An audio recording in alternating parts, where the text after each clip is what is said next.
When I checked my wife's phone and found hidden messages with my best friend, I couldn't believe it was true. It all started like any other day.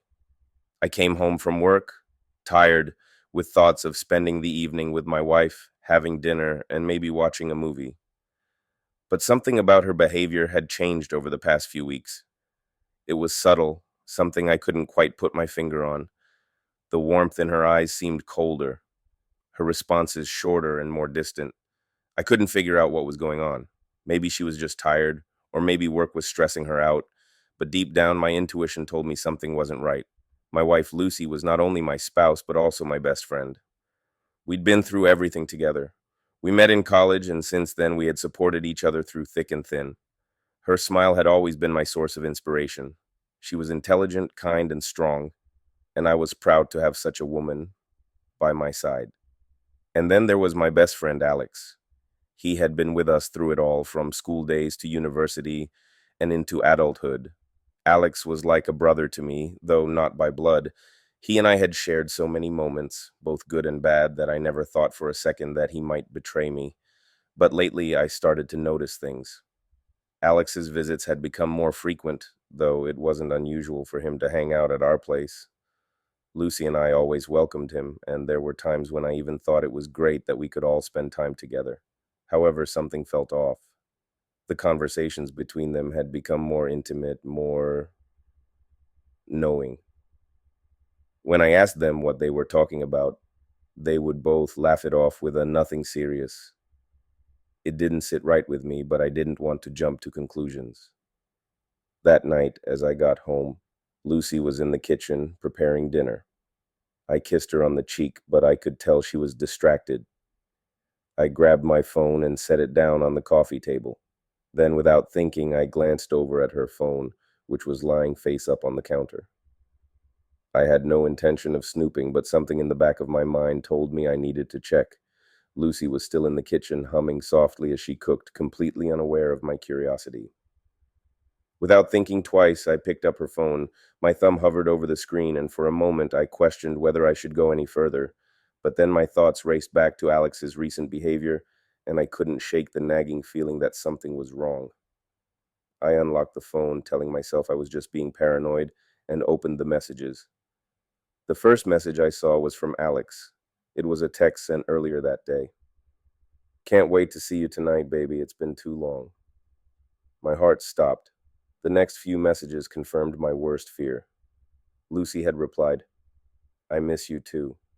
It's hard not to be with you, but I'm doing my best to stay strong." I felt the blood drain from my face as I scrolled through more of their messages. The intimacy, the flirtation, the words they exchanged. It wasn't just friendly banter, it was something far more dangerous, something that I couldn't even begin to comprehend. I sat there frozen, staring at the screen. My mind was racing. How could this happen? How could Lucy, the woman I trusted more than anything, betray me with the one person I considered my brother? And why didn't I see it coming? A surge of anger and betrayal flooded through me, but I also felt a strange numbness. I didn't want to believe what I was reading, but the evidence was clear. I didn't know what to do next. Confronting Lucy now would mean exposing everything, and I wasn't sure I was ready for that. But I couldn't ignore it. I couldn't just pretend I didn't see what was right in front of me. I waited for Lucy to finish cooking, trying to collect my thoughts, trying to figure out what I was going to say. The atmosphere in the room felt suffocating, heavy. She eventually brought the food to the table, smiling brightly, but I couldn't return the smile. How could I? "Are you okay?" she asked, noticing my silence. I nodded, but the words caught in my throat.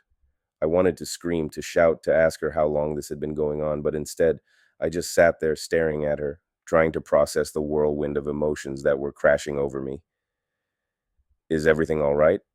she asked again, her tone tinged with concern. I took a deep breath, trying to calm myself. "Lucy, I found something today," I said quietly, not knowing how to continue. Her eyes widened. She knew, in that moment, that I knew. She froze, unable to look me in the eye. "Please, can we talk?" she whispered, her voice shaky. I stood up and walked to the window, looking out into the night. The city lights were flickering in the distance, but everything felt dark and distant to me now. The woman I loved, the man I trusted most in the world, both of them had shattered the world I thought I knew. Lucy, how long? I finally managed to ask, my voice low. Tears welled up in her eyes. I'm so sorry. I never wanted to hurt you. It just happened. I never meant for it to go this far. But her words felt hollow. I didn't know if I could ever trust her again. And as for Alex, I didn't know how I could ever look at him the same way. I didn't know where this would go. I didn't know if I could forgive her, if I could ever repair the damage that had been done. But one thing was certain, my life would never be the same again.